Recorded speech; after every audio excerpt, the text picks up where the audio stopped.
The Morning Huddle Construction Show is fortunate to have 5 sponsors for season 7, helping us to spread the word and create positive change in the construction industry. And we want to give a shout out to each of them and thank them now. First is Katz Abosch. This is a middle market accounting firm with a deep specialization in construction, tax, audit, accounting. Fantastic group of people. Next is Lawrence Law. This is a boutique law firm that works with contractors and helps them with their day-to-day legal needs as well as all of their most significant legal challenges that they might run up against. Lawrence Law. Then we have Sandy Spring Bank, which is a regional bank in Maryland with a group of people who really understand what the needs of construction businesses are and who partner with you to achieve your financial aims. So Sandy Spring Bank. And then we have Marsh McLennan Agency, bonding and insurance professionals who really just have unparalleled insight into the construction industry. They're the best in the business. And then lastly, we have Genesis AEC. And Genesis is a full service architecture, engineering, and construction management firm with a deep specialization in the life sciences industry. We also happen to have some of their folks help us with guest hosting from time to time. It's Morning Huddle time. Stacy, what's happening? Good morning. How are you? I'm doing good. I'm flying by the seat of my pants a little bit, but it's going pretty well. It happens. How was your business development boot camp? It was awesome. Thank you for asking. Yes, we had a group of people come in, from the DC area, and I think about half the attendees flew in from different places over the country. We spent 2 days on business development in the construction industry and taking that and having people leave with a totally fresh look at how to approach the industry, how to win work without being low, how to, capitalize on the relationships we work so hard to develop. And, everything from that to negotiation strategies and that type of stuff. I have a lot of confidence that the people who attended are going to be throwing a couple of points of gross profit to their bottom line here in the coming year. So it was cool. It was really great. We have our leadership development boot camp coming up in June. It's looking like we're going to get on a routine where we have basically one boot camp a month, and we'll be rotating them quarterly. We're going to be rolling out an estimating boot camp coming up this fall too. So nice, busy. So did they get to practice their negotiation skills? Yes, it's awesome. I know. I've been on courses like that. It's always fun. Mm-hmm. Mm-hmm. Yeah, I mean, when it all comes down to it, everybody's got to win. Yeah, we're going to do business with the same people over and over again, right? So, as much as we want to claim as much value as we can in the process, it is all about creating a win-win, and also having the ability to say no to the stuff that isn't a good fit. And that's scary for contractors, especially in a market like we're in right now, which is murky. Yeah. Definitely. Yeah. How about for you? You got anything coming up around the corner? I think you got a some sort of writing session. What do you have coming up? Me and Matt Verderamo did the business writing course, which was pretty popular. We decided this year to split it up. He was doing more of the fundamentals.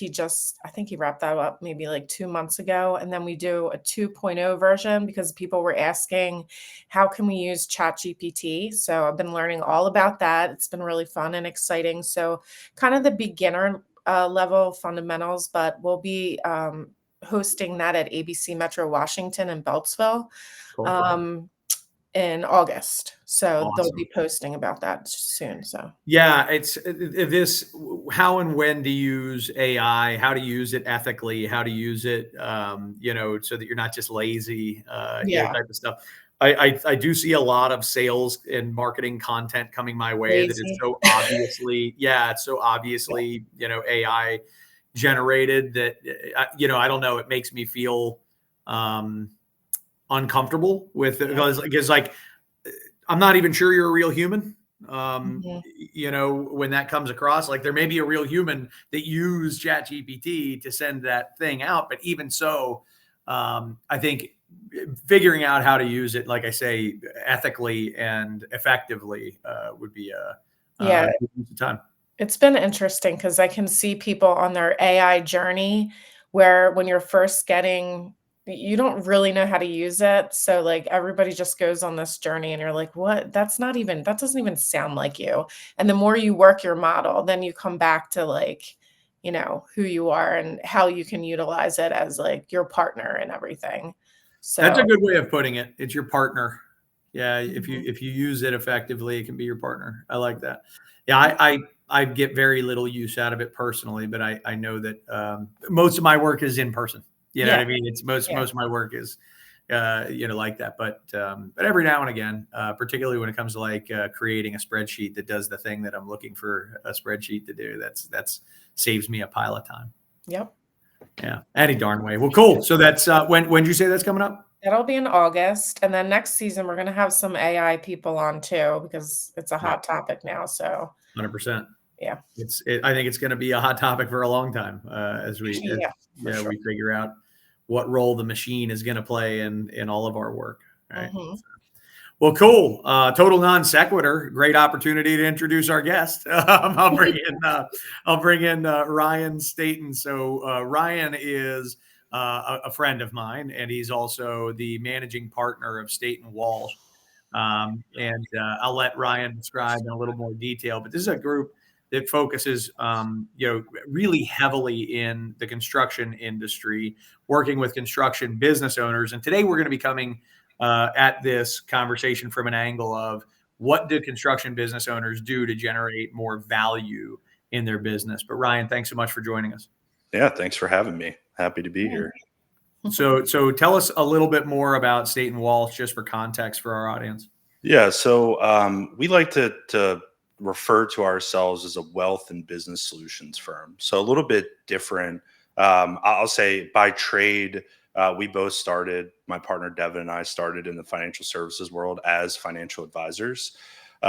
We've taken a little bit of a different path than I think what most people would think a financial advisor does for clients. So we work, like you said, primarily with businesses and at the business level with construction and contracting companies.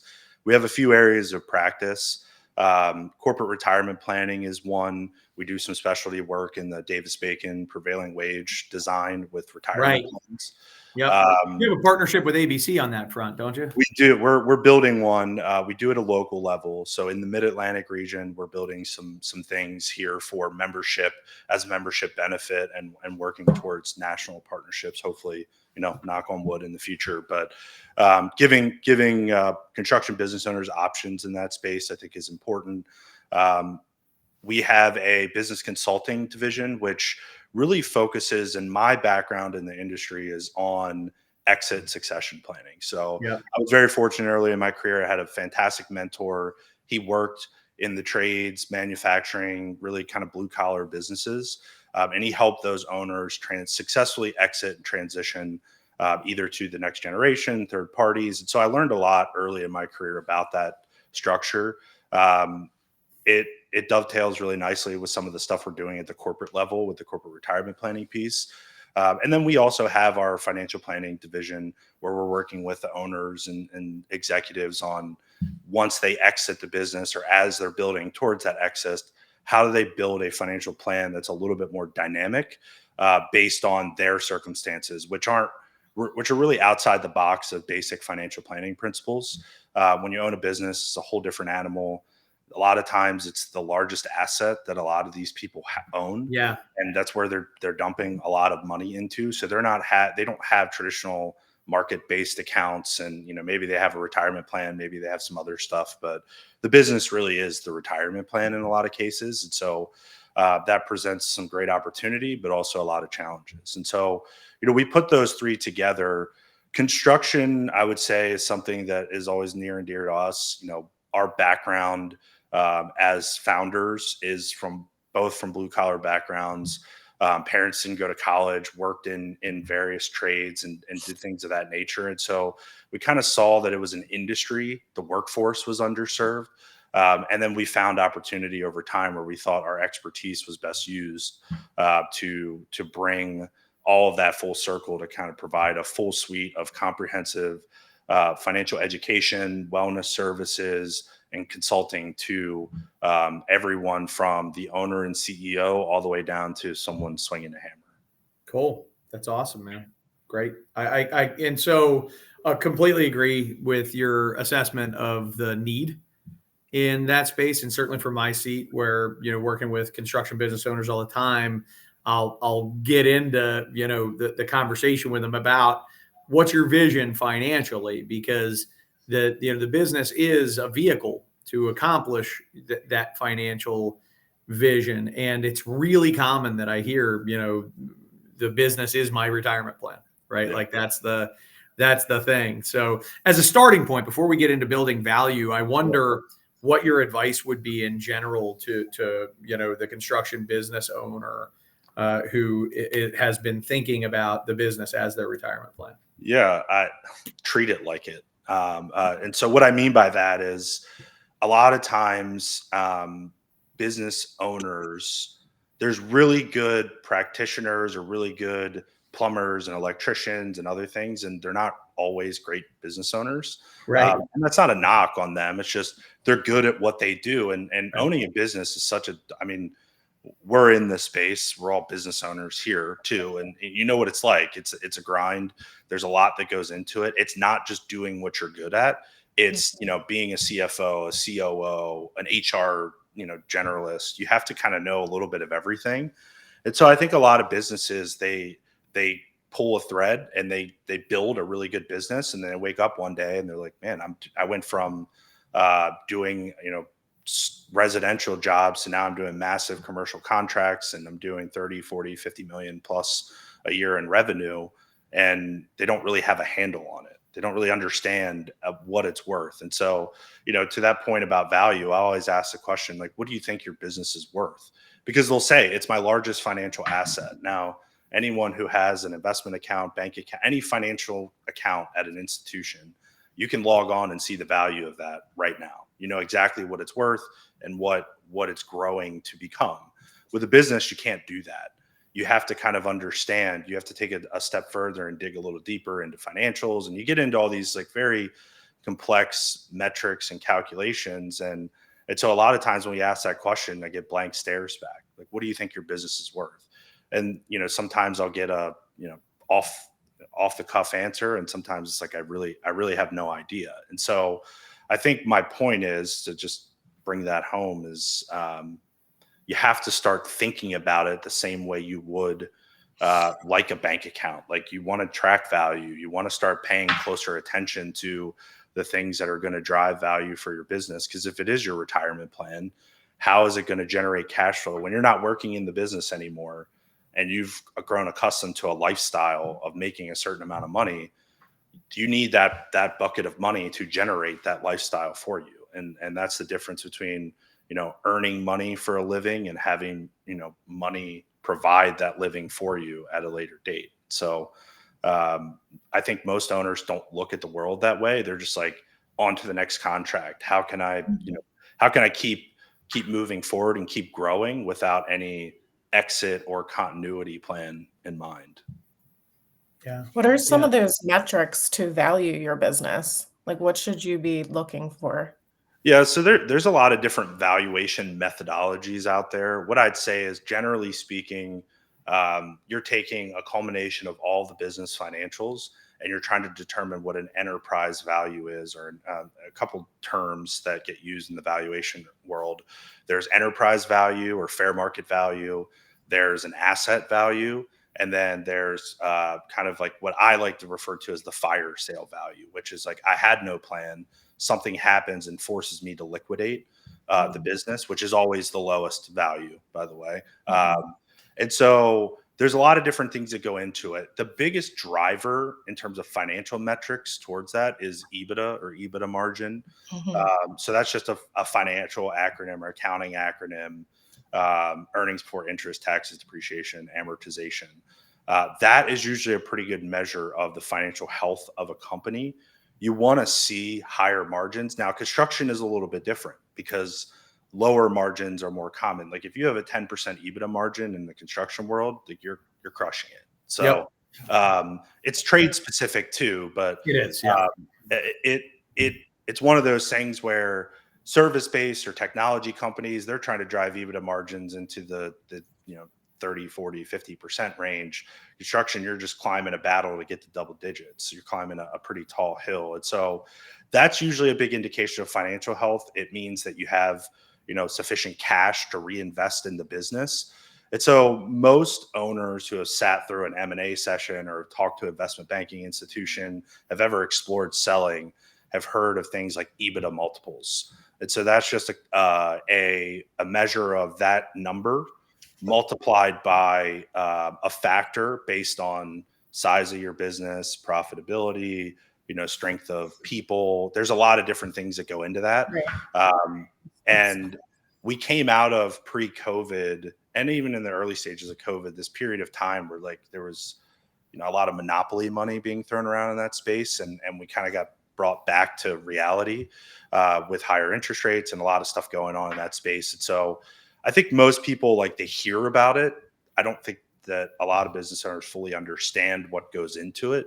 And so there's a lot of education that we do in our conversation of like, yeah, you heard of the one guy that got a 10 times EBITDA margin when he sold his business. Like, that's probably not reality for you. And so a little bit of the conversation is discovery, reality checks, and then education moving forward to say, here's what like the world actually looks like on the other side of this. Yeah. Thanks. Yeah. So in addition to EBITDA, are there other markers that measurable markers that you look at as potential value drivers? Yeah. So one that I've seen get a lot of attention in construction specifically is the backlog to revenue ratio. So it's basically like, what work do you have contracted compared to your annual revenues? And so it's a good indication of future cash flow forecasting in most cases. And so that was one that I would say 5 years ago never really came up a ton. I mean, it was there, but it wasn't a big focus. I think there's such a large, maybe in this, regionally focused in the Mid-Atlantic, there's such a large amount of contractors that have backlogs that if anyone's in the middle of that cycle and they're looking to sell, it is a value to the potential buyer because it shows that there's cash flows on the other side of that acquisition. And so it's a measure to show that you're well positioned to scale in the future because we have contracted work coming on the back end of what's already being completed. Yeah, it's a demonstration that your future EBITDA should look the same or even better than what your current profit is. Yeah, it makes it much easier to project. And I think that's really why it's valuable, is that a lot of times when you're going through business transactions in the M&A world, you're doing future cash flow forecasting based on assumptions. Contracted work is, it technically is still an assumption, but it's contracted work. You have something legally binding saying you have this revenue coming as long as you complete these tasks or this work for a general contractor, owner, whoever it may be. And so if it's even better if it's backed by a larger reputable company, major general contractor, a lot of times you could see that be a value add when we're talking about financial projections. I would say the other one that we're seeing a lot more is debt to equity ratio. So capital structure of the company. Debt is a big deal right now because rates are just higher than they have been in years past. And so most companies in the M&A world, especially in private equity, which has kind of started to get into the construction acquisition business, they don't want to buy debt. They want to buy assets. And so everything they're looking at is kind of net of all of those obligations. They want to get those off the books. They want what they call healthy leverage. And so healthy leverage is using financing for growth, not to keep your head above water. And I think that's a big it's a big driver of value from a financial metric perspective, because if you have debt on equipment or things like that, that's not a huge deal. But if you have a huge working capital line of credit that you're using to cover your payrolls week to week, it's not going to reflect greatly when you're going through that valuation process. And so debt to equity is an important one. It's one that gets a lot of focus, and one we've seen come up in conversation.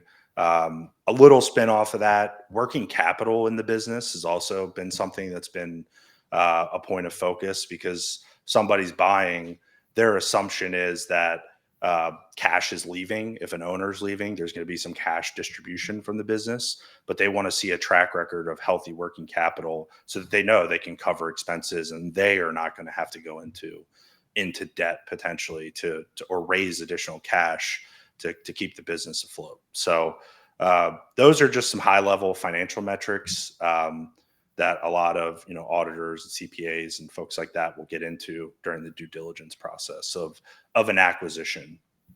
Cool. So we want to drive profit, and EBITDA is a big fancy word or term. And I mean, if you break it down into its component parts, it's construction companies, particularly self-perform contractors, are going to have significant depreciation and amortization, factors. And so there is a reason to focus on EBITDA as opposed to net profit. But for the sake of this conversation, we're talking about driving profit. Sure. Right. So that's one. We want to drive profitability. We want to drive profitability with taking on minimal debt. We want to operate in a cash zone to the ability that we can, so that we keep the debt to equity right. And we want to maintain strong working capital. What all of these things start to sound like to me is okay, so you're a business owner. I know you just made $2 million. You got to keep most of that in the business. Is that the kind of conversation that you're having with these guys? Yeah, it's a tough conversation to have. So to our original point, treating it like an asset that you want to grow, what we tend to see is that, and sometimes this has to do with the structure, the corporate structure of the business or the tax entity structure.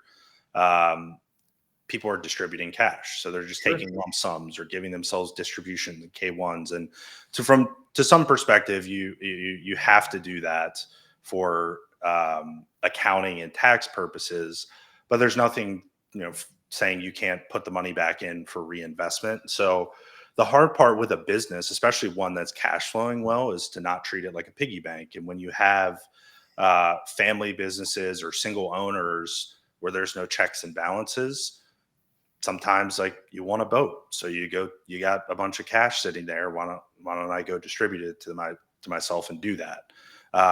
And that could be reasonable to do. It could not be. And that's something that I think the reinvestment into the business, just like you would with another company. So I always liken it when we're in these conversations with an owner.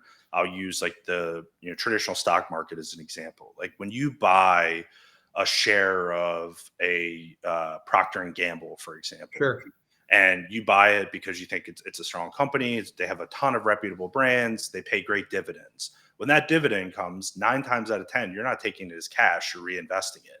A business is the same. Your stock and your ownership in your business is the same. And so when that business produces a dividend or a distribution, you have a decision to make. I can put it back into the business and try to compound that growth by growing my business, or I could take it as cash and I'm going to take away from that potential for future growth because that cash is not there to reinvest, to buy things, to reduce costs in other ways. And so it's very much the same, but it's interesting when you use public markets versus private markets, people just, their brain switches to it's more real and tangible. I think when you own the business, it's real cash. When you get a dividend from an individual stock you might own in a portfolio, it doesn't feel as tangible. And most institutions are set up to just kind of reinvest that. So we have to kind of shift that thought process a little bit, say look, it's reasonable. You want to pay yourself well, you want to create a good lifestyle, but if you want to create an asset that will grow, that you can maximize value, you're going to have to leave some money in the business. You're going to have to reinvest some money in the business, and there's no way around that. And if you have partners, sometimes it's even more challenging because everyone has different life circumstances. You got to get Totally. everyone on the same page. Mhm. And so it's a little bit of like our job, and I always tell people this, like our job is a little bit of economics and psychology blended together. We're kind of playing counselor at the same time. We're trying to help people make smart money decisions. And that can be a little bit challenging because it's all, there's emotional attachment to all of this. And so Yeah. it's tough when I go to an owner and say like, hey, I know you thought your business was worth 10 million. It's actually worth 3. And, what are we going to do about that? So that there's a lot that goes into that conversation, and how do we turn things around and, push things in the right direction. And, we don't do that alone. We have help of the other trusted advisors that are around these folks, but it's an important conversation to have so that we can push everyone in the right direction. Yeah. Mhm. Fantastic. Yeah. I think there's, it's very easy for owners to lose sight of the difference between my money and the company's money. Yeah. They look at all the company's money as my money. Mhm. It's in a very real way, it's just your future money or your right now money. Yeah. And, which is your priority. You can always take it out later. I think like, accounting has, and this is not a knock on CPAs. I love our CPA partners, but the accounting world and the IRS tax code, when you have a pass-through entity, you're basically coached as a business owner, like this is your money. Everything flows through to you personally. And so when you get that in a tax way, it very much is. Right? It is. And when you get that in your head, it's hard to split that thought process of like, well, I'm paying taxes on all of it. Why shouldn't I just take it? And so that's, I think, part of the issue. It's not the root it's not the root cause of that, but I think when you own a business, you get started, you don't have any money, you're not making any money, and then one day you are. It just seems reasonable that you want to reward yourself for that, and you should to some degree. But any rules of thumb in terms of like how much money to leave in versus how much money to take out, and or any advice that you would have for an owner who's sitting there going, "Am I taking too much?" Yeah, I would say it's trade dependent, and also different considerations there. So for example, like if you're a contractor that requires bonding and you need surety capacity, you have to keep cash. You have to keep something in the business. And so that ratio is going to be a lot higher than someone that maybe doesn't require that or doesn't have that same level of need. It's really case by case. And this is why it's so different, right? Like when we're dealing with an individual or a family and they're saving money for retirement, the general principle is like, you want to get somewhere 15 to 20% of your earnings. You want to put somewhere else that you're not touching today and that you're saving for the future. In business, it doesn't work that way because there's not, like we said, in construction, like there might not even be 10% left over to work with. And so from a revenue perspective, there really is no rule of thumb or percent. Yeah, not from a revenue perspective. Yeah, and even from a profit perspective, I mean, I would say you could use the same philosophy of like taking 20% and reinvesting it in your business, but it's going to change year to year based on market cycles, backlog, contracts, what kind of what cost you're going to need to carry, purchase of new equipment. So how fast do you want to grow? How much do you want to grow? Right. I mean, if you want to grow quickly, you want to leave as much as you can. I mean, I would say you take what you need to live off of, and everything else stays in the business. That's right. Now, that's a subjective measure of what you need to live off of, because if you want, I need $1 million. Yeah, if you want a big house and nice cars and boats and vacation homes and all that, like that's a big number. That's a bigger number than someone who wants to bootstrap it and grow that thing as much as possible. And so, our process is really like, what are your needs versus wants? And we focus on making sure the needs are satisfied, and the wants are kind of that discretionary piece where every year we'll say, okay, maybe, you could pay yourself a little bit more or do something different, create some benefits for yourself within the business that can exist long term. And I would say if we're realistic about it, most business owners do pay for some of their lifestyle out of the business to begin with. So, No. uh, you know, I thought that was secret. No. no, yeah, no. I mean, it's the worst kept secret in the world, but Right. but no, like you're already paying for a lot of stuff, so that's a reality check. One of those reality checks of like, what do you really need to live off of? Like, let's be realistic. Yeah. Your cell phone bill, your car insurance, like your vehicles, everything runs through the cash flow of the business. So, what level of salary or pay do you need, distribution, et cetera, from the business to create a reasonable lifestyle for yourself so that you can still grow in the way that you need to. And there's all kinds of creative ways that you could pay for other stuff through the business, and we get into all that. So it's not all for naught. Leaving the cash in the business doesn't mean you can't still use it for other stuff. I was curious. So, if you have a client that's looking to sell their business from a marketing brand perspective, how much does that play into buyers' decision making? Curb appeal is important, especially when you have an outsider coming in. If you have a third party coming in to acquire, you have to have some level of curb appeal, brand recognition in the area. We're in Baltimore, so Baltimore is a little bit of a different town. It's like a who where'd you go to high school type of thing. Mhm. That's your curb appeal in some cases, but it matters. I'd say that it's challenging sometimes, and I think a lot of contractors don't, and not our area of expertise by any stretch, but a lot of contractors don't know how to effectively market their services, and so a lot of them do like blanket sponsorships, or they're putting stuff out to a lot of different target markets, and I think the most suitable buyers for most of the companies that we work with are strategic buyers, competitors. And so if you're marketing and building a reputation in industry associations, marketing pieces or blogs, things like this, people that sponsor the show, this is a targeted audience. You want to market you're not marketing to the general public. So it's a little bit different than a traditional brand. You're marketing to your industry peers more so than other folks. And so it does matter. You do want to place emphasis on it. We sometimes have clients that'll say like, I've just lived off of my reputation for the past 25 years and I don't do any marketing. I'm like, well, that's great. And the people that you directly work with probably like you very much.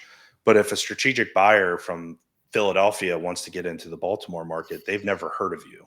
Mhm. How are they going to hear about you? And so unless you hire someone to, business broker, investment banker, someone to take your company to market, you're likely never going to get a knock on the door, or you're going to get 1,000 emails from business brokers that are just kind of like cold emails. Cold emails that they're trying to get a, casting a line and trying to get a bite. And so if you want real buyers outside of your geography, you have to do something. To what degree and what level, really, I guess depends on what the individual client's preference is. But we're a big proponent of that. I'm like, hey, if you don't do any marketing, you got to do something. We're not saying you have to take out a huge billboard on a major highway, but you got to get your brand out there and make sure that it looks good. Have a website even. I mean, most of the Amazing. I know. Yeah.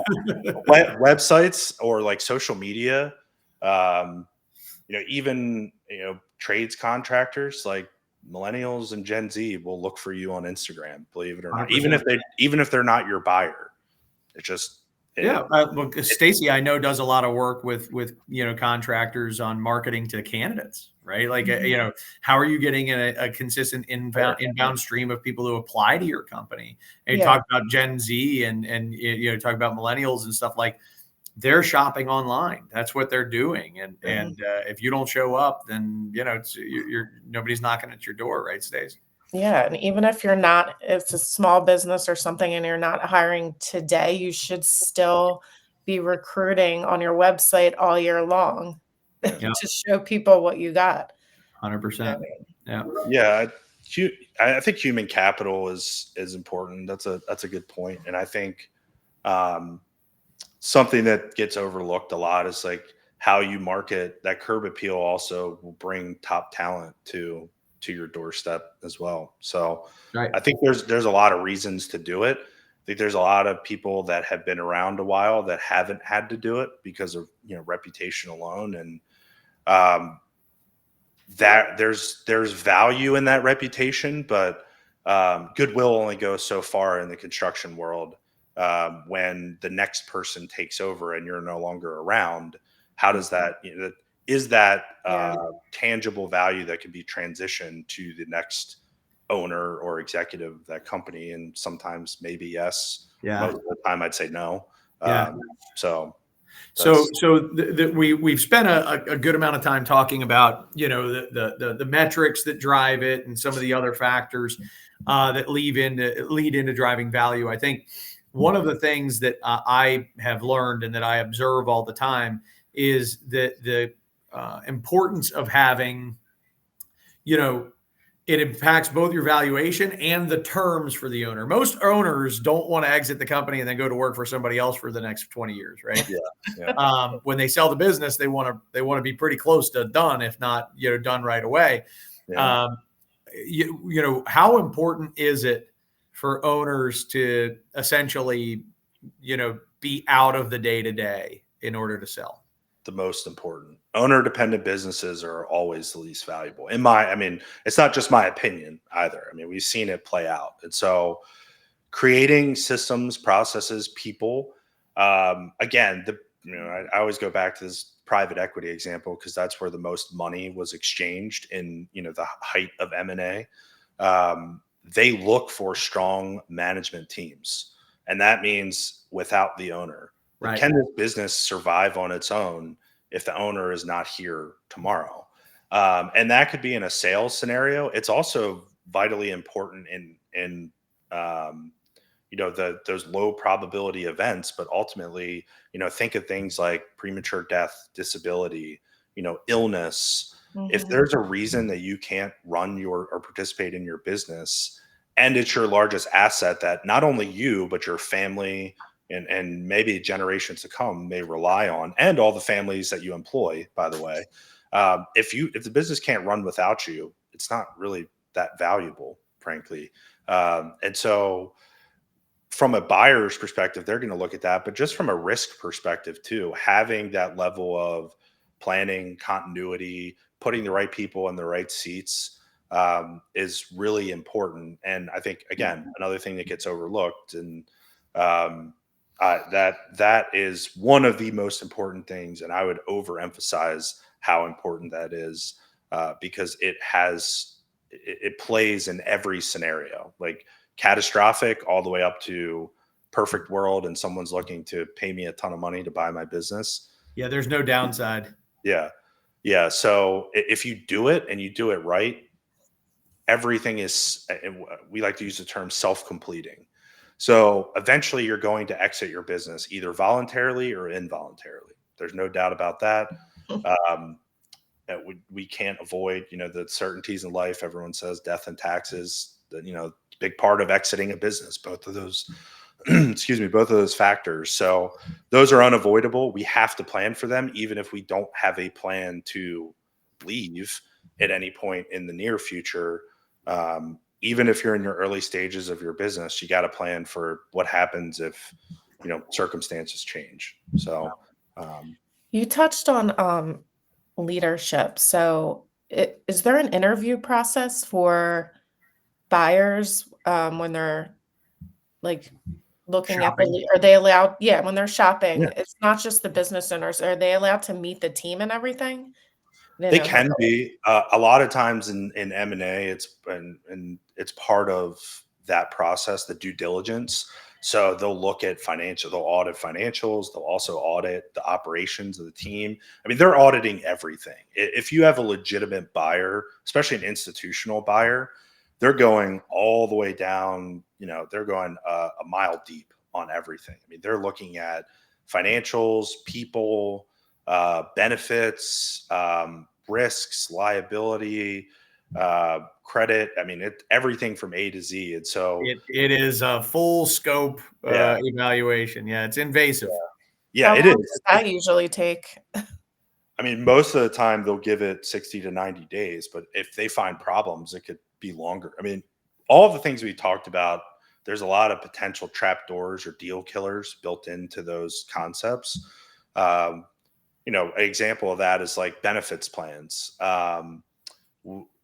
We've heard examples and seen examples with other partners and on the benefits side where like there's self-funded insurance plans. We don't have to get into the Right. details on that, but they had like some pretty large claimants on those plans, and it doesn't really show up in the baseline financials. But company came in, did a little digging, and realized like, hey, we're going to get crushed on this self-funded health plan in the next couple of years because we have a participant that's making 7-figure claims based on health issues and treatments, et cetera. That's something that it doesn't show its face today, but it's a future problem that they have to plan for. And so it affects the value of the business. It affects the cash flow. And so the business owner is not going to actively and may not actively disclose something like that because maybe they don't think it's important or maybe they don't think it's relevant, but everything is relevant. Like if you're selling to someone internally, or we call it inside transfer, there's a chance those people already kind of know about it, but you should still be having those conversations about what are my issues, my trapdoors. Do I have any pending litigation? Do I have someone else, another contractor suing me for something? All these things matter. And so sometimes you could find that at a 60, 90-day period. A lot of time these sale purchase contracts have these like clawbacks or contingencies or escrow. Money gets parked to the side and they kind of wait to see that everything goes the way that it's supposed to. So the best thing that you could do is just try to address all of it all the time, and you won't have that, it's a pretty clean process, but easier said than done. But there's a lot of things that need to be considered that all directly or indirectly affect value. It's just a question of to what degree. Yep. Well, listen, Ryan, thank goodness folks like you exist. I know. It's the, you talked about being, your group of trusted partners. I can say that Staton Walsh is in my group of trusted partners. When we're working with our clients, one of the very first things we like to do is give them a current snapshot of business value and the drivers of that. And that's something that Staton Walsh, drives for us behind the scenes and does an excellent job. So we appreciate your partnership. Yeah, same to you. I think you guys do, all of you do a great job in your respective fields. And, those interviews that I just talked about, Chad's team does those on the front end too, which is really good. It's good practice, but more importantly, it's, having someone kind of guide you through that if you've never been through it before. So I think again, the interesting part about the business world is there's so much complexity, but that allows for so much creativity. So that's what we love. There's so many ways to get to the outcome. There really are so many ways to make it happen, but there are some kind of ironclad rules, right? You gotta make money. You gotta have a bright future. You gotta have succession in place. There's a handful of things here that Ryan's gone through with you that I hope you're taking seriously, whether you're an owner or, an employee and you're looking at your organization, might spur a conversation between you and your leadership team. So Ryan, any parting words? Yeah. No, I appreciate it. I think, biggest takeaway for anyone out there listening would be, if you haven't done any planning or everything that I just said sounds like a foreign concept to you, talk to someone about it. And there are tons of folks out there. You know, our firm, folks like Chad, Stacy, they all cover things that we talked about. And so I think building that board of directors and as trusted advisors and using the people that you're already paying and get everyone kind of at the table to help you move the ball forward. And so that's my parting advice. And, you know, obviously there's a lot of great people out there that are capable of doing it. And, you know, we're just here to help drive value for the construction industry and serve what I see as an underserved industry in our area. Well, thank you so much for being on. I'll see you soon, my friend. All right. See you. Thanks, guys. See ya. All right, Stace, what are we doing next? What's So next? we have our final episode for this season. We're interviewing Ryan Eisenhower Ike to talk about mentorship in construction. He's gung-ho on that. He's a really entertaining person. I've been following his channel for quite some time. So I'm excited to finally meet him, and we'll get to talk to him about mentorship. I think it's really for mostly project management roles. Cool. So we'll dive into that. And then we're gonna start, we are filling up guests already for next season. And then we pick back up in September. Yeah. So from September through just about right in the middle of December or something along those lines, you know, if you or somebody you know is creating positive change in the construction industry, please reach out to us. We'd love to consider having you as a guest on the show. Yeah. All right, Stace. Well, have a wonderful week. I'll talk to you soon. Okay, sounds good. See you, everybody.